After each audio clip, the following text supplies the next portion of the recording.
Halo semua, berjumpa lagi dengan saya, Agustina Sylvia. Kali ini kita akan membahas tentang materi cerpen. Nah, apa sih itu cerpen dan apa saja struktur cerpen akan kita bahas pada video berikut ini. Cerpen adalah salah satu karya sastra yang berupa cerita pendek yang umumnya berisi tentang cerita fiksi atau fantasi. Cerpen sendiri memiliki 7 ciri-ciri. Yang pertama, terfokus pada satu tokoh.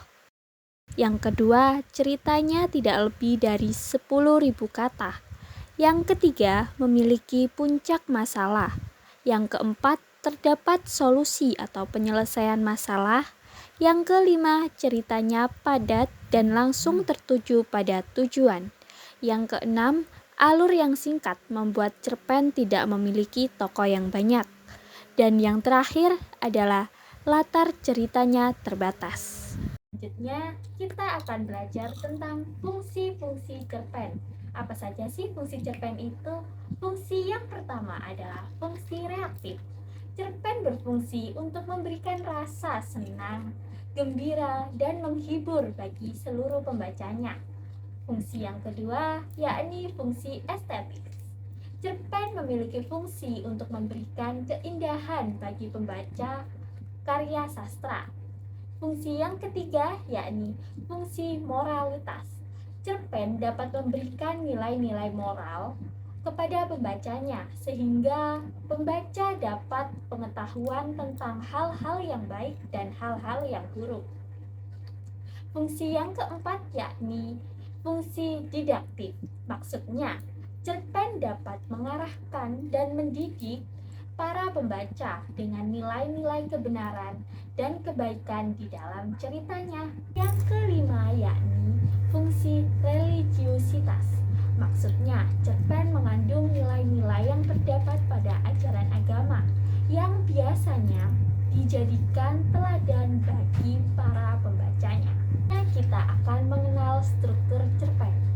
Apa saja sih struktur cerpen itu? Struktur cerpen terdiri dari 6, yakni abstrak, orientasi, rangkaian peristiwa, komplikasi, resolusi, dan koda.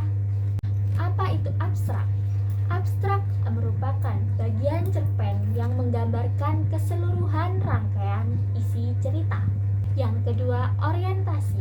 Orientasi berisi pertemuan peristiwa yang menggambarkan visual dari latar, atmosfer, dan waktu dari cerita. Ketiga adalah rangkaian peristiwa. Lalu pada bagian ini kisah akan berlanjut melalui serangkaian peristiwa satu ke peristiwa yang lain. Yang keempat adalah komplikasi. Kemudian cerita akan bergerak menuju konflik atau puncak masalah, pertegangan, atau kesulitan-kesulitan bagi para tokohnya yang mempengaruhi latar, waktu, dan karakter. Yang kelima adalah resolusi. Pada bagian ini akan menceritakan solusi dari masalah atau tantangan yang dicapai. Terakhir adalah koda. Koda merupakan amanat yang akan disampaikan penulis kepada para pembacanya. Biasanya koda ini berisi pesan moral yang disampaikan di akhir cerita. Nah, demikianlah tadi merupakan pengertian ciri-ciri, fungsi, dan juga struktur cerpen. Pada pertemuan selanjutnya, kita akan belajar bagaimana cara menyusun cerpen yang baik dan benar. Apakah menyusun cerpen itu mudah atau sulit ya? Simak di video selanjutnya. Saya akhiri. Wassalamualaikum warahmatullahi wabarakatuh.